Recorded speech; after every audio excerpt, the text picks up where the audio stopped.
C'était prévu, des pluies diluviennes accompagnées de fortes rafales de vent se sont abattues sur les Alpes-Maritimes. Oui, département qui avait été placé en alerte rouge avec fermeture de tous les établissements scolaires en raison du passage de la tempête Aline. Finalement, les dégâts sont un peu moins importants qu'on ne pouvait le redouter.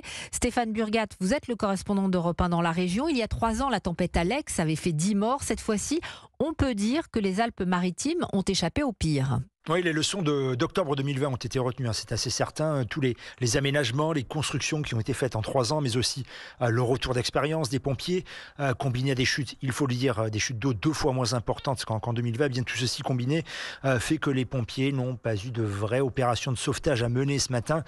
Et plus de peur que de mal, c'est ce que retient René Diès, le directeur départemental des services d'incendie et de secours des Alpes-Maritimes. Ah oui, tout à fait, on a échappé au pire, mais on a échappé au pire grâce à toutes les mesures d'anticipation qui ont été prises la veille, notamment la fermeture des établissements scolaires, des centres commerciaux, l'arrêt des transports en commun aussi dans les vallées. C'est toutes ces mesures qui ont payé l'évacuation de certaines zones sensibles telles que les campings, voire quelques habitations qui étaient en zone difficile. C'est toutes ces mesures d'anticipation qui ont payé.